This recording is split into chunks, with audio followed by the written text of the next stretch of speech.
গ্ৰাম্য এলেকাৰ 84% মানুহ আমাৰ দৰিদ্ৰ। সেই ৰাজ্যখনত যেতিয়া স্যাটেলাইট স্থাপন কৰাৰ কথা কয়, সেইটো অৰুণোদয়ৰ পৰা স্যাটেলাইটলৈ সপোন বুলি মুখ্যমন্ত্ৰীয়ে যিটো কৈছে, সেই সপোনটো সবৰ কাৰণে আমাৰ নিচিনা সাধাৰণ মানুহবিলাকৰ কাৰণে দেখাটো অসম্ভৱ। সেইটো মুখ্যমন্ত্ৰীৰ নিচিনা এক্সট্ৰা অৰ্ডিনেৰী, যি অৰুণোদয় মডেলটোক ভাৰতবৰ্ষৰ আটাইতকৈ ডাঙৰ মডেল বুলি ক'ব পাৰে, যি দৰিদ্ৰতাৰ ক্ষেত্ৰত ভাৰতবৰ্ষৰ ভিতৰত পঞ্চম ৰাজ্যখন অসম, যি ভাৰতবৰ্ষৰ ভিতৰত গড় আয়ুস থকা মানুহৰ ক্ষেত্ৰত আমি অসম প্ৰথম, একদম আটাইতকৈ কম আমাৰ গড় আয়ু 67 ইয়াৰ্ছ।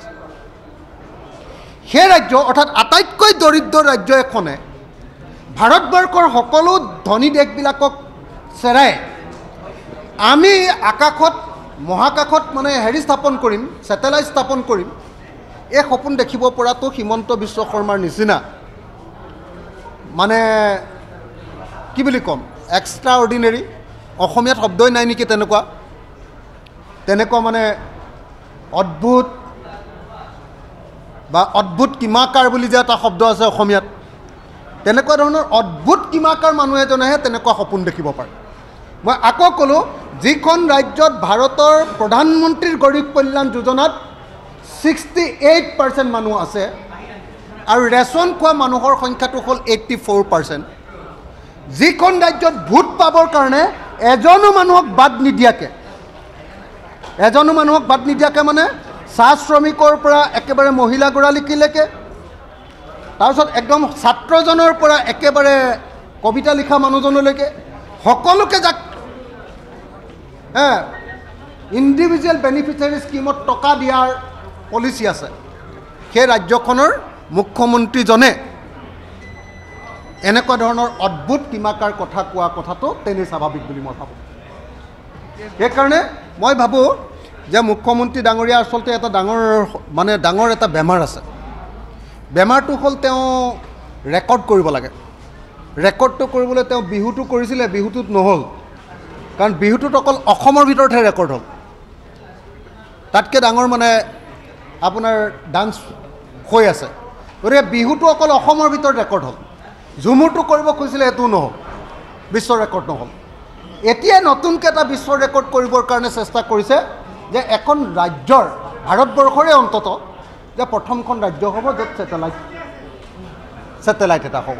গতিকে মই ভাবোঁ যে মুখ্যমন্ত্ৰীৰ এই অলিক কল্পনা, এইটোতো নহয়গৈ চাগে, আৰু এনেও এবছৰ আছে, এবছৰৰ ভিতৰততো এনেও নহয়, আৰু এবছৰ পাছততো তেওঁ যাবই। গতিকে মই ভাবোঁ যে সেইকাৰণে এইটো এটা অলিক কল্পনাৰ বাহিৰে আন একো নহয়।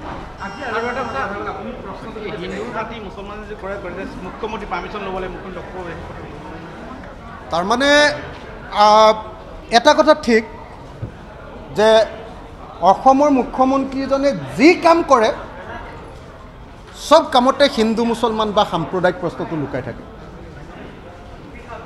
এতিয়া হিন্দুৰ মাটি মুছলমানে কিনিব নোৱাৰিব, এনেকুৱা কোনো আইন ভাৰতবৰ্ষত উঠাবই নোৱাৰে। কেৱল এটাই কাম কৰিব পাৰিব, সেইটো হ'ল যে খিলঞ্জীয়া বা কিছুমান মানে বিশেষ ছেকশ্যনৰ মাটি অন্য কোনোবা মানুহে কিনিব নোৱাৰিব, সেই কামটো কৰিব পাৰিব। ইণ্ডিয়ান কনষ্টিটিউশ্যনৰ বিভিন্ন ধৰণৰ লুফলৰ পৰা সেই কামটো কৰিব পাৰিব। কিন্তু হিন্দুৰ মাটি মুছলমানৰ মাটি হিন্দু, এই কামটো কৰাটো অসম্ভৱ। সেইকাৰণে তেওঁ যদিও ইচ্ছা কৰিছে যে হিন্দু মুছলমানৰ মাজত সংঘাত লগাওক, সেইকাৰণে তেওঁ মাজত মাত্ৰ খিলঞ্জীয়া শব্দটো লগাই দিছে, তাৰ বাহিৰে আন একো নাই। মই ভাবোঁ যে এইটো এটা আউট এণ্ড আউট এটা communal question, out and out এটা সাম্প্ৰদায়িক প্ৰশ্ন, আৰু অসমক নিৰ্বাচনৰ আগতে হিন্দু মুছলমানৰ ৰাজনীতি কৰি, তেওঁলোকৰতো আপোনালোকে জানেই, তেওঁলোকৰ ৰাজনীতি কৰাৰ 3টা ভাষা আছে।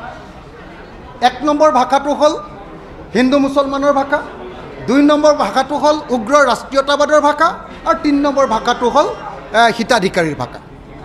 গতিকে তেওঁ হিন্দু মুছলমানৰ ৰাজনীতি কৰিবৰ কাৰণে এইটো কাম কৰিছে, তাৰ বাহিৰে আন একো। আৰু এটা বেলেগ প্ৰসংগ আছে, আপোনাক চাব, যেতিয়া এখন বাইক চুৰি, এগৰাকী ৰাইডাৰৰ বাইক চুৰি কথা আহে, সেই প্ৰসংগটো উল্লেখ কৰিবলৈ গৈ তেওঁ স্বাধীন প্ৰকৃতিৰ টানি আছে। তেওঁ পুৰণি কলেজৰ সময়ত কেনেকৈ পেপাৰ জ্বলাই দিছিল, পেপাৰ কিনি লৈছিল, সেই কথাখিনি তেওঁ উল্লেখ কৰিছে। গোটেই কথাবোৰ ক'ৰবাত ইয়াত বিতৰ্কত বাজি বিতৰ্কত ভাঙিব লগা বিষয় নাই মানে আচলতে অসমৰ মুখ্যমন্ত্ৰীজন কিমান মানে সাংঘাতিক ধৰণে সংবাদ মাধ্যম বিৰোধী, বাক স্বাধীনতাৰ বিৰোধী, স্বৈৰতান্ত্ৰিক আৰু কিমান বেয়া মনৰ মানুহ আজি আচলতে বক্তৃতাটোত পূৰা ওলাই গৈছে।